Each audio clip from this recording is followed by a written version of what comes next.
शांति। आज है 4/12/2024। बाप दादा मधुबन से मुरली का सार है। मीठे बच्चे, सारा मदार याद पर है। याद से ही तुम मीठे बन जाएंगे। इस याद में ही माया की युद्ध चलती है। प्रश्न, इस ड्रामा में कौन सा राज बहुत विचार करने योग्य है, जिसे तुम बच्चे ही जानते हो? उत्तर, तुम जानते हो कि ड्रामा में एक पार्ट 2 बार न बजा सके। सारी दुनिया में जो भी पार्ट बजता है वह 1-2 से नया। तुम विचार करते हो कि सतयुग से लेकर अब तक कैसे दिन बदल जाते हैं। सारी एक्टिविटी बदल जाती है। आत्मा में 5000 वर्ष की एक्टिविटी का रिकॉर्ड भरा हुआ है, जो कभी बदल नहीं सकता। यह छोटी सी बात तुम बच्चे के सिवाय और किसी की बुद्धि में आ ही नहीं सकती।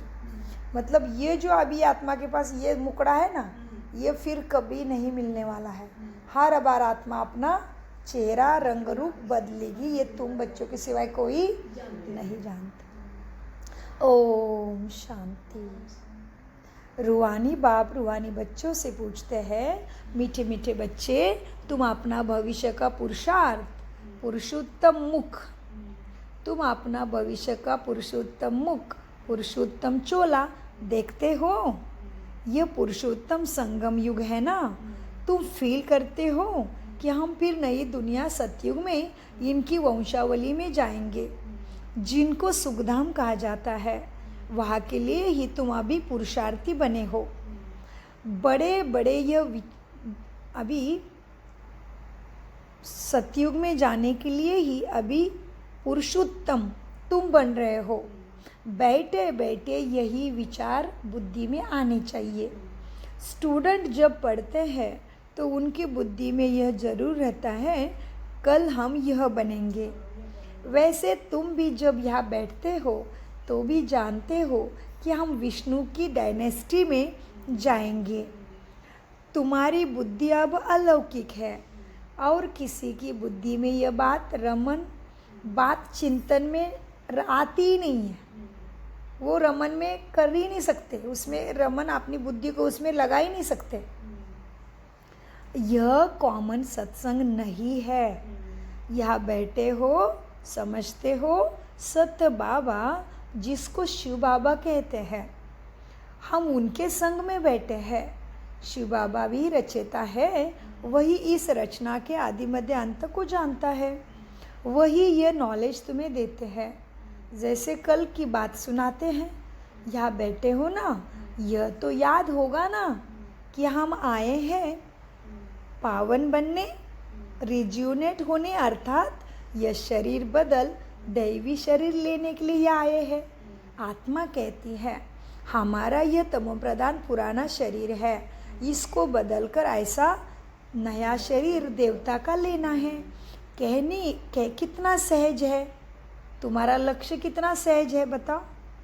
कितना सहज एम ऑब्जेक्ट है, तो लक्षण भी धारण करना पड़े। पढ़ाने वाला टीचर जरूर पढ़ाने वाले स्टूडेंट से होशियार होगा ना, इसलिए पढ़ाते हैं।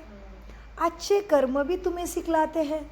अब तुम समझते हो हम ऊंचे ते ऊंचे भगवान से पढ़ते हैं तो ज़रूर देवी देवता ही बनेंगे। यह पढ़ाई है नई दुनिया के लिए, और किसी को नई दुनिया का ज़रा भी पता नहीं। ये लक्ष्मी नारायण नई दुनिया के मालिक थे। देवी देवताएं भी तो नंबरवार होंगे ना, सब एक जैसे तो बन न सके, क्योंकि राजधानी है ना, तो सब तो राजा नहीं बनेंगे। ये ख्यालात तुम्हारे चलते रहने चाहिए। हम आत्मा अभी पतित से पावन बनने के लिए पावन बाप को बुद्धि से याद करते हैं। आत्मा याद करती है ना अपने स्वीट बाप को। बाप खुद कहते हैं, तुम मुझे याद करेंगे तो पावन सतोप्रधान बन जाएंगे। सारा मदार याद की यात्रा पर है। बाप ज़रूर पूछेंगे, बच्चे मुझे कितना समय याद करते हो? याद की यात्रा में ही माया की युद्ध चलती है। तुम युद्ध भी समझते हो। ये यात्रा नहीं परंतु जैसे कि लड़ाई भी है। इसमें तुम्हें बहुत खबरदार रहना है। नॉलेज में माया के तूफान आदि की बात नहीं। बच्चे कहते भी हैं, बाबा हम आपको याद करते हैं परंतु माया का एक ही तूफान हमें नीचे गिरा देता है। नंबर 1 तूफान है देह का अभिमान, देहाभिमान। मैं ऐसी हूँ, मैं वैसी हूँ, मैं ऐसी हूँ। मैं करते करते माया माया काटती है। मैं देवी देवता आत्मा हूँ, इतना ही पता है मुझे। मैं मास्टर सर्वशक्तिमान हूँ, मैं सदा की विजय रत्न हूँ। कोई तो सोमान लेके मैं करना है, बाकी मैं नहीं। नंबर 1 तूफान है देहाभिमान का। फिर है देहाभिमान के बाद क्या आया? काम। जी तूफान है। नंबर 1 तूफान है देहाभिमान का। फिर है काम, क्रोध, लोभ, मोह का।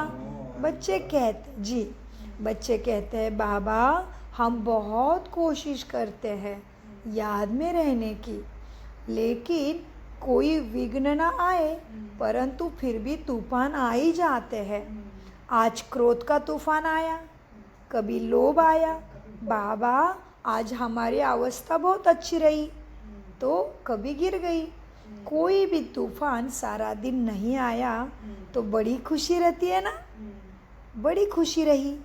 बाप को बड़े प्यार से याद किया तो स्नेह के आंसू भी आते रहे। बाप की याद से ही तुम बहुत मीठे बन जाएंगे।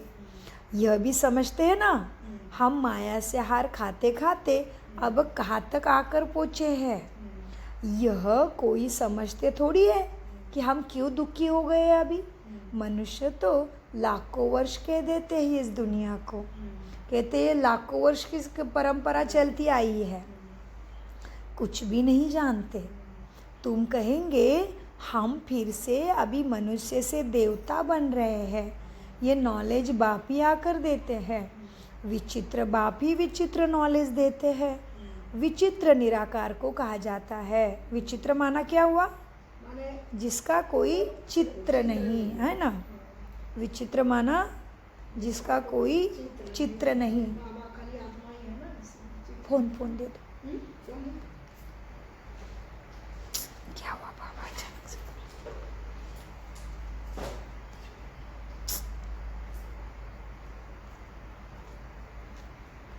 मुझे पढ़ोगे तो चालू कर देती हूँ। कोई बात नहीं, दे दो। डाटा की जरूरत नहीं है। चालू कर। नहीं चाहिए डाटा।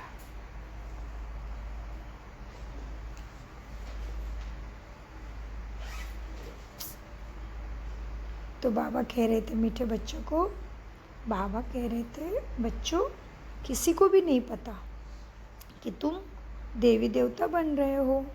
तुम जानते हो अभी कि हम कैसे नया शरीर धारण कर रहे हैं। विचित्र बाप ही विचित्र नॉलेज देते हैं। विचित्र निराकार को कहा जाता है, जिसका कोई चित्र नहीं शरीर का। निराकार कैसे नॉलेज देते हैं? बाप खुद समझाते हैं। मैं इस तन में आता हूँ, फिर भी मनुष्य कितने मूंझते हैं, समझ नहीं पाते मुझे। क्या एक इस तन में आएगा, ऐसे सोचते रहते हैं। परंतु ड्रामा में यही तन निमित्त बना हुआ है, ज़रा भी चेंज नहीं हो सकता। ये बातें तुम ही समझकर औरों को समझाते हो। आत्मा ही पढ़ती है, आत्मा ही सीखते सीखते दूसरे को सिखलाती है। इसलिए खुद पहले पढ़ो फिर समझाओ। आत्मा मोस्ट वैल्यूएबल चीज़ है। आत्मा अविनाशी है, सिर्फ शरीर खत्म होता है। हम आत्मा है अपने परमपिता परमात्मा से रचता और रचना के आदि मध्यांत के 84 जन्म की नॉलेज अभी लेते हैं। नॉलेज कौन लेता है? हम आत्मा। तुम आत्मा ने ही नॉलेजफुल बाप से मूल वतन सूक्ष्म वतन को जाना है ना तुमने। मनुष्य को ये पता ही नहीं कि कहाँ है सूक्ष्म वतन, क्या है स्थूल वतन, कुछ भी नहीं पता उनको। आत्मा का मूल वतन माना मुख्य रहने का घर भी नहीं पता। मनुष्य को पता ही नहीं कि हमें अपने को आत्मा समझना है।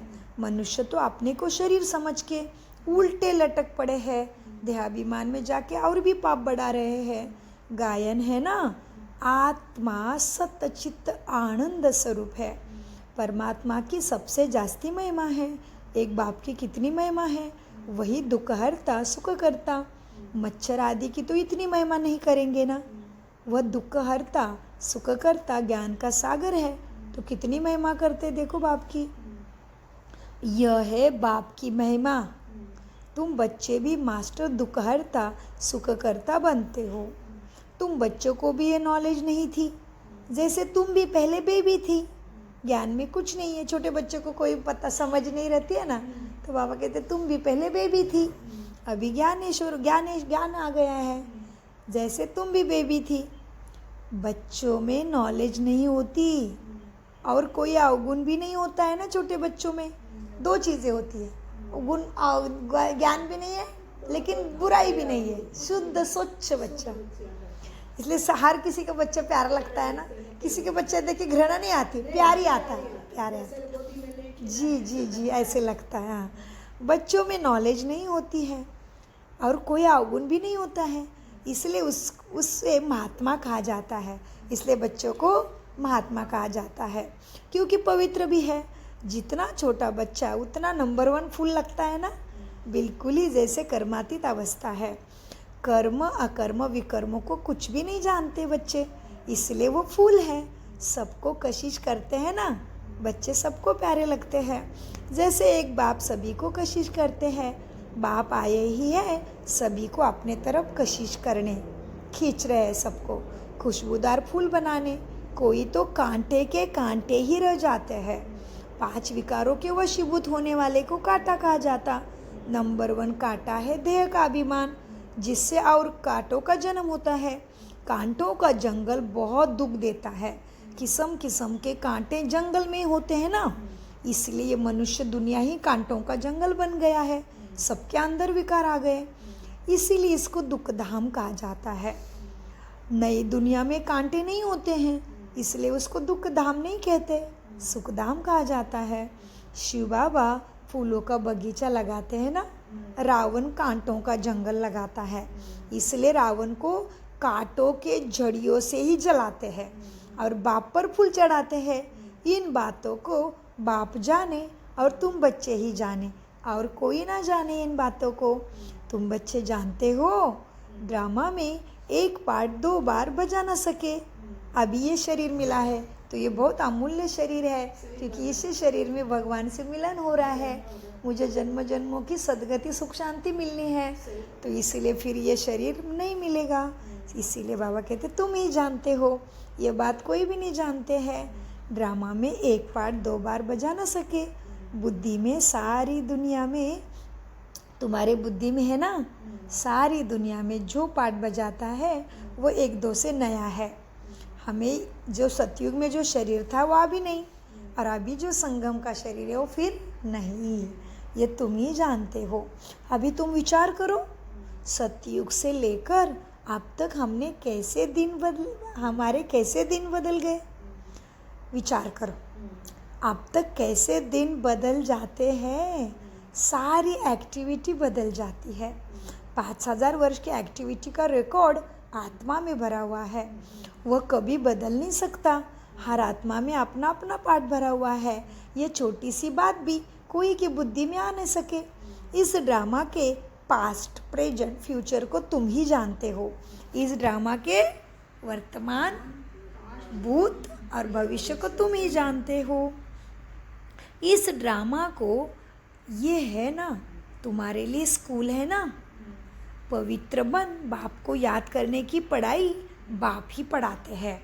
ये बातें कभी सोची थी क्या कि बाप आकर हमें ऐसे इतने ऊंचे बनाएंगे? कभी सोचा था बाप आकर हमें पतित से पावन बनाएंगे और उसके लिए पढ़ाएंगे? कभी नहीं सोचा ना। इस पढ़ाई से ही हम विश्व के मालिक बनेंगे। भक्ति मार्ग के पुस्तक ही अलग है, उसको कभी पढ़ाई नहीं कहा जाता। ज्ञान के बिना सद्गति हो भी कैसे सकती है? बाप बिना ज्ञान कहाँ से आए जिससे सद्गति हो? बाप आएगा तभी ज्ञान देगा।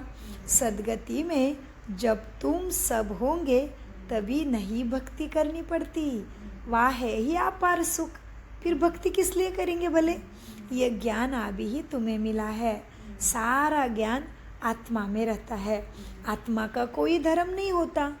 आत्मा का कोई हिंदू मुस्लिम धर्म ही नहीं है।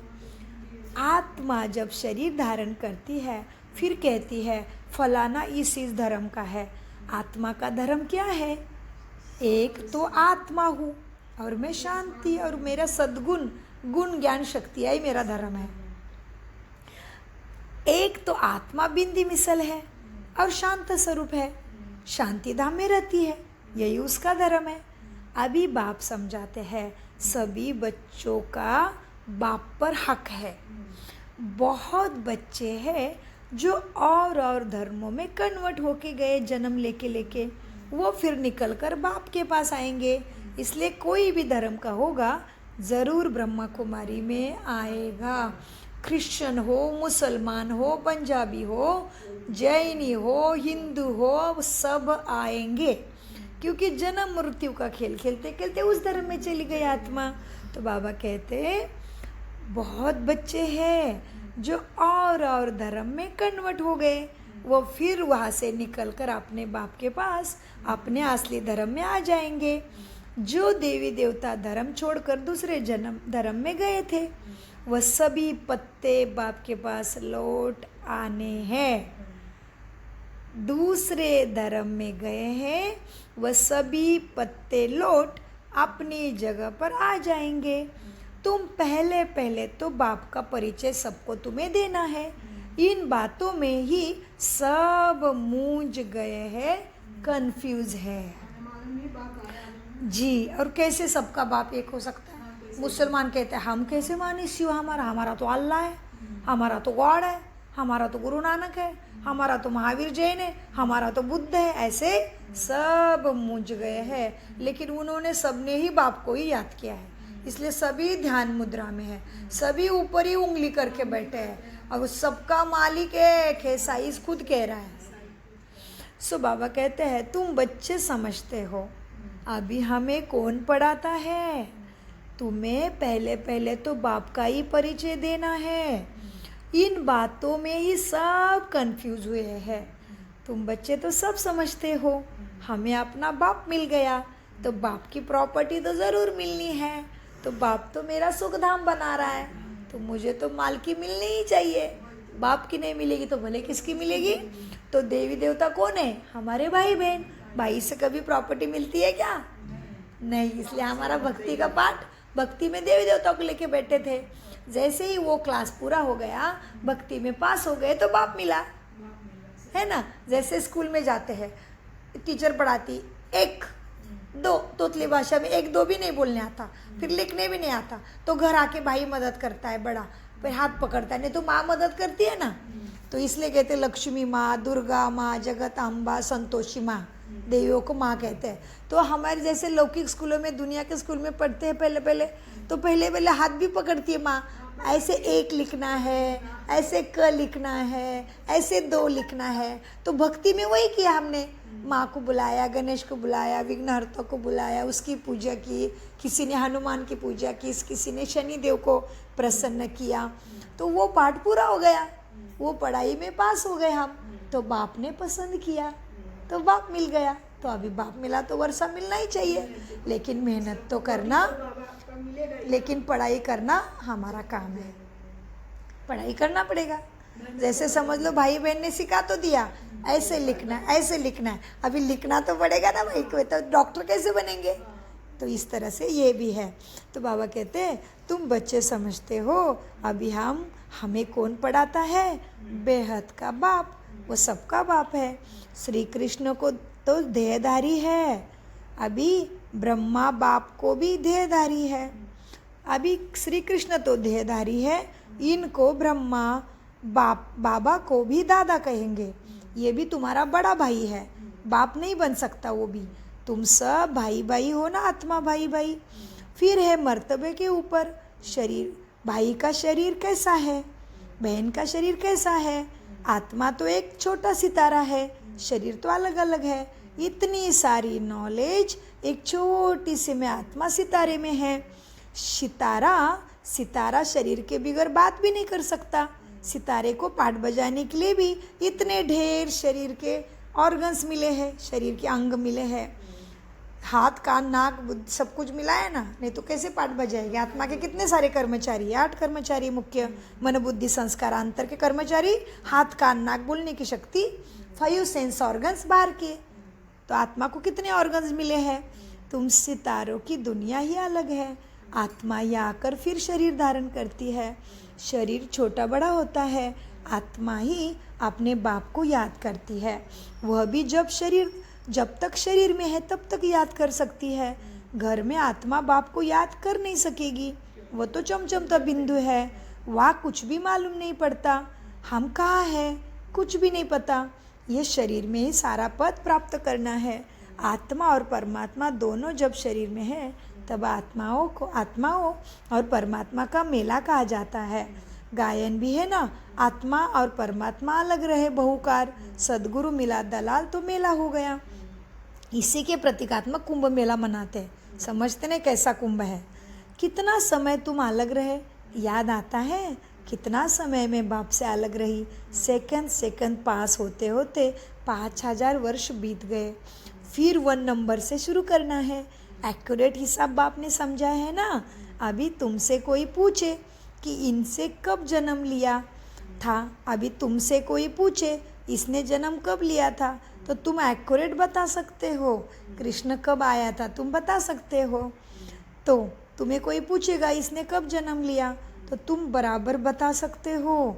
श्री कृष्ण ही पहले नंबर में जन्म लेता है। शिव का तो कुछ भी मिनट सेकंड नहीं निकाल सकते। श्री कृष्ण के लिए तो तिथि तारीख मिनट सेकंड निकाल सकते हो। मनुष्य की घड़ी में फ़र्क पड़ सकता है। शिव बाबा के अवतरण में तो बिल्कुल फ़र्क नहीं पड़ सकता। पता ही नहीं पड़ता बाप ने कब प्रवेश किया कब आया, ऐसे भी नहीं साक्षात्कार हुआ तब आया, नहीं, अंदाज लगा सकते हैं। सॉरी, अंदाज लगा सकते, लेकिन बाबा का मिनट सेकंड एक्यूरेट नहीं बता सकते। कृष्ण का तो बता सकते हैं, मिनट सेकंड का हिसाब नहीं बता सकते। उनका अवतरण भी अलौकिक है, बाबा का अवतरण भी अलौकिक है। वह आते ही है बेहद के रात में, अंधेरी कलयुगी दुख के समय में। ये कलयुग के कहेंगे बेहद की रात का समय। बाकी और भी जो अवतरण आदि होते हैं उनका तो पता पड़ जाता है, कौन से धर्म में कौन कब आया सबकी तारीख तिथि है। आत्मा शरीर में प्रवेश करती है, चोला छोटा पहनती है, फिर धीरे धीरे चोला बड़ा होता है, शरीर के साथ आत्मा बाहर आती है। इन सब बातों को विचार सागर मंथन कर फिर तुम्हें औरों को समझाना होता है। कितने ढेर मनुष्य है, एक ना मिले दूसरे से। कितना बड़ा मांडवा है मनुष्य का, जैसे बड़ा हाल है ना जिसमें बेहद का नाटक चल रहा है। तुम बच्चे आते हो नर से नारायण बनने के लिए, बाप जो नई सृष्टि रचते हैं उसमें ऊंच पद लेने के लिए तुम आए हो। बाकी यह पुरानी जो दुनिया है ना, विनाश जरूर होनी है, तभी तो तुम्हारे लिए नए घर बनेंगे देवी देवता के लिए। बाबा द्वारा नई दुनिया की स्थापना हो रही है, बाबा को फिर पालना भी तो करनी है। ज़रूर जब यह शरीर छोड़े तब तो फिर सतयुग का नया शरीर मिलेगा। हाँ, तो कैसा देह का कैसे लोभ मोह होना चाहिए। हाँ, ज़रूर जब यह शरीर छोड़े तब फिर सतयुग में नया शरीर लेकर पालना करे। उसके पहले ही इस पुरानी दुनिया का विनाश होना है। भंबर को ज़रूर आग लगेगी, पीछे यह भारत ही रहेगा, बाकी सब खल्लास हो जाएगा। भारत में भी थोड़े ही बचेंगे। तुम अब मेहनत कर रहे हो कि विनाश के बाद फिर सजाए ना खाने। तुम किस लिए मेहनत कर रहे हो अभी? विनाश के टाइम में सजाए नहीं चाहिए। बैठे बैठे बस आत्मा उड़ गई, चलते चलते बैठे बैठे सोते सोते आनंद से जाना है। अभी तुम क्या बोलते बाबा, क्या बोला? तुम अभी मेहनत कर रहे हो, याद की, ताकि विनाश के बाद फिर सजाए ना खाए। अगर विकर्म पाप कर्मों का विनाश नहीं होंगे तो सजाएं भी खाने पड़ेंगी। इसलिए बाप ने 2 मार्ग बताया है बच्चे। याद की यात्रा में रहो, याद से तुम्हारे पाप कट जाएंगे तो पीछे सजाएं नहीं खानी पड़ेगी। 2 मार्ग है, सजाएं खा के जाओ, याद करके जाओ, तुम्हारे हाथ में। तो बाबा कहते बच्चे विकर्म विनाश नहीं होंगे तो सजाएं भी खाएंगे और फिर क्या नुकसान, पद भी बहुत कम मिलेगा। तुमसे सब जब कोई पूछते हैं ना तुम किसके पास जाते हो तो बोलो हम जाते हैं पाप कटेश्वर मुक्तिदाता अमरनाथ भोलेनाथ शिव बाबा के पास। वो है महाकालेश्वर, हमारे पास काल को नहीं आने देता, बैठे बैठे बाबा के गोदी में चले जाएंगे। तुम्हें कोई पूछता है तुम कहाँ जाते हो, बोलो शिव बाबा के पास, जो ब्रह्मा के तन में आया हुआ है हमें पढ़ाने के लिए। ये ब्रह्मा कोई शिव नहीं है, जितना बाप को जानेंगे तो बाप के साथ प्यार भी रहेगा। बाबा कहते मीठे बच्चे तुम और कोई को प्यार नहीं करो और संग प्यार तोड़ो, एक मेरे से जोड़ो तो प्राप्ति से भर जाओगे। जैसा संग वैसा रंग, मैं तो हूँ सदा देने वाला। जिस जैसे आशिक माशुक होता है ना, शरीर के प्रेमिका से कैसे प्यार होता है, नींद में भी सपने में भी वही दिखती है। माँ बाप को छोड़ के प्रेमिका प्रेमा के पीछे जाने के तैयार है। ऐसे बाबा से आशिकी करो, जैसे आशिक मासिक होते हैं ना ऐसे मेरे से मन जोड़ो। देखो बच्चों यह भी ऐसा ही है ना, 108 सच्चे आशिक बाबा के बनते हैं। 108 कौन आएगा 108 के माले में, सच्चे बाबा से मन दे के बैठे वही आएंगे बाबा के। उन्होंने लोभ मोह काम क्रोध ईर्ष्या इस दुनिया से सब कुछ रिश्ता, ये शरीर से भी नहीं रखा मोह, तो डर की बात ही नहीं। 108 ही बाबा के सच्चे आशिक है। तो यह भी ऐसे है, 108 सच्चे आशिक बनते हैं। हाँ उसमें भी 8 भी बच्चे सच्चे सच्चे बनते हैं। 8 की भी माला होती है ना, नवरत्न भी गाए हुए हैं। 8 दाने 9वां बाबा, 8 दाने, अच्छा बाबा ठीक है बाबा, आज मुझे भी समझ में आया। 8 दाने मुख्य और 9वां है बाबा, ओके। तो इस तरह से नवरत्नों की माला पता चली आज मुझे। मुख्य है 8 देवता है, ठीक है बाबा, इसलिए कृष्ण जन्माष्टमी, ओके बाबा। मुख्य है 8 देवता है। फिर 16,108 बाबा के शहजादे, शहजादे माना देवी देवता के पेट से जन्म लेने वाले, उनके ही घर में आएंगे उनका वारिस बन के। फिर 108 16,108 शहजादे शहजादिया का कुटुंब बनता है, त्रेतांत तक बनेंगे। ओहो अच्छा 16,108 त्रेता के अंत तक। फिर अब ये मुरली बार बार पढ़ना पड़ेगा दिन में आज।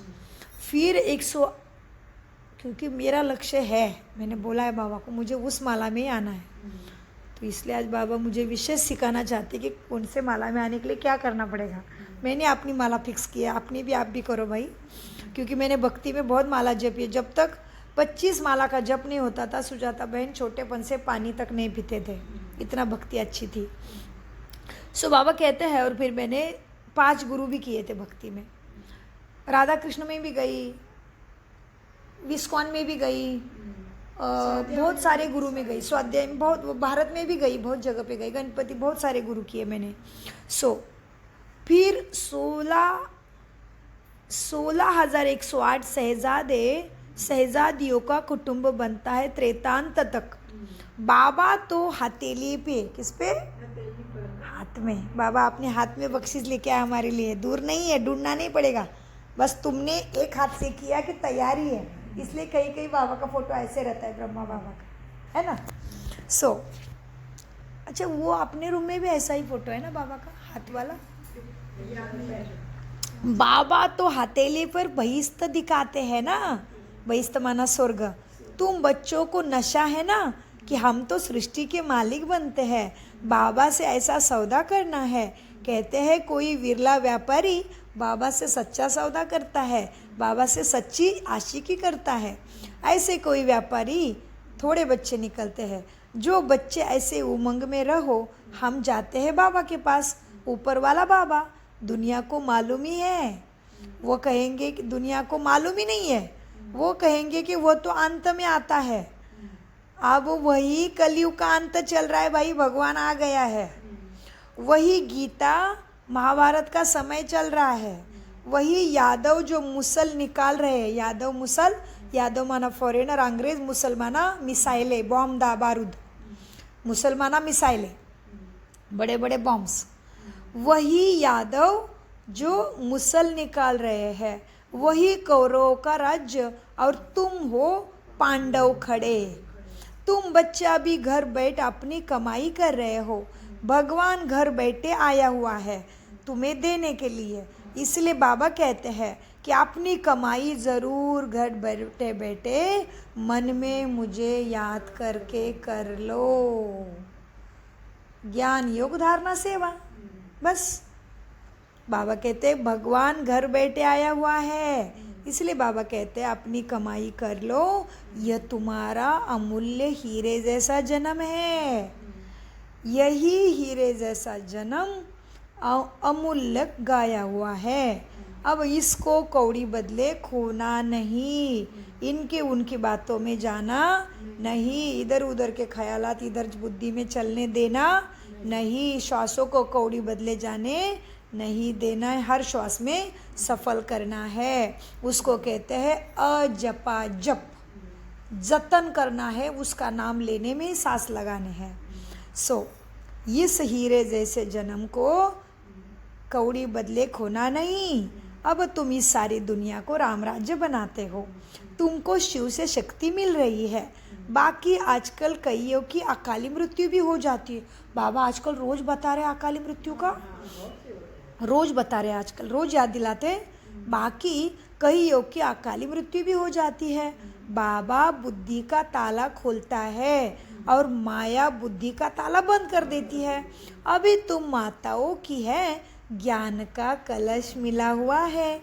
आबलाओं को बल देने वाली वही है तुम माताएं। आबलाओं को बल देने वाला वह है बाप। यही ज्ञानामृत है। शास्त्रों के ज्ञान को कोई अमृत नहीं कहा जाता। यही बाप के द्वारा दिया हुआ अमरनाथ अभी तुम्हें ज्ञान का अमृत देते हैं, जिससे तुम अमरपुरी के मालिक बनते हो और वो अमर जीवन प्राप्त होता है। तुम्हारा अमर जीवन के साथ सुख, शांति, हेल्थ, वेल्थ, हैप्पीनेस, सक्सेस, सब कुछ ही अमर मिलता है तुम्हें। अच्छा, मीठे मीठे सिखिले दे बच्चों प्रति माता पिता बाप दादा का याद, प्यारा और गुड मॉर्निंग। रूहानी बाप की रूहानी बच्चों को नमस्ते। हम रूहानी बच्चों की रूहानी बाप दादा को याद, प्यार, गुड और नमस्ते नमस्ते हम सब कुछ समझते, धारण करते और कराते। धारणा के लिए मुख्य सार, एक बाप की कशिश में रहकर खुशबूदार फूल बनना है। अपने स्वीट बाप को याद कर देहाभिमान के कांटे को जला देना है। 2, इस हीरे तुल्य जन्म को अविनाशी कमाई जमा करने में लगाना है। कौड़ी के बदले इसे गंवाना नहीं। एक बाप से सच्चा प्यार करना है। एक से ही बुद्धि का संग रखना है। वरदान, ब्राह्मण जीवन में सदा खुशी की खुराक खाने और खुशी बांटने वाले खुश नसीब भव। ब्राह्मण जीवन में सदा खुशी की खुराक खाने और खुशी बांटने वाले खुश नसीब भव। वरदान का विस्तार, इस दुनिया में आप ब्राह्मणों जैसा खुश नसीब कोई हो ही नहीं सकता, क्योंकि जन्म जीवन में ही आप सबको बाप दादा का दिल तख्त मिलता है। तुम पुकारते ही बाबा हाजिर हो जाता है, माना बाबा के दिल में तुम बच्चे रहते हैं। इसी जीवन में आप बच्चों को बाप दादा का दिल तख्त, माना बाबा भी तैयार है और ब्रह्मा माँ भी तैयार है तुम्हारे मदद के लिए। तो सदा खुशी की खुराक खाते हो और खुशी बांटते हो, इसीलिए इस जीवन में ही आप सबको बाप दादा का दिल तख्त मिलता है। इस समय बेफिक्र बादशाह तुम बनते हो। ऐसे बेफिक्र जीवन सारे कल्प में और किसी भी युग में नहीं है। सतयुग में बेफिक्र होंगे, लेकिन वहाँ ज्ञान ही नहीं होगा। अभी आपको ज्ञान भी है, इसलिए दिल से निकलता है, मेरे जैसा खुशनसीब कोई नहीं है। क्योंकि तुम अभी खुश रहते हो, बेफिक्र बादशाह रहते हो। तुम्हें मालूम है इधर ये हो गया, इधर वो हो गया, इधर बॉम्ब पड़ गया, इधर युद्ध लगा, इधर कटाई, इधर एक्सीडेंट। तो मालूम है जो भी हो रहा है अच्छे के लिए हो रहा है, क्योंकि इसके बाद ही सुख आना है। इसलिए हम तो हाय हाय करके नहीं रहते। बेफिक्र बादशाह का अर्थ समझना है। स्लोगन, संगम युग के स्वराज्याधिकारी ही भविष्य के विश्व राज्याधिकारी बनते हैं। तो संगम युग में 100 राज्य माना क्या, वो मुरली का जो सार भेजा है उसमें ज़रूर सुनो। विजय रत्न ग्रुप में जाके सुना करो। मुरली फ़ोन को भले दूर रखो अपने से, लेकिन विजय रत्न में जाके किया है सुजाता बहन ने, स्वराज्य का किया है ना विस्तार। स्वराज्य क्या है? 100 का राज्य माना आत्मा कैसे अपने कर्म इंद्रियों पे राज्य करेगी, गुणों के अंदर चलाएगी, तभी हम आने वाले दुनिया में राजा बनेंगे। बहुत अच्छा, जी जी। स्लोगन अंकल जी को भी सुनाना। संगम युग के स्वराज्याधिकारी ही भविष्य के विश्व राज्याधिकारी बनते हैं। ओम शांति, ओम शांति, ओम शांति। मीठे प्यारे बाप दादा का अनगिनत पदम गुना शुक्रिया शुक्रिया शुक्रिया। कम बोलो, मीठा बोलो, सोच समझ कर बोलो।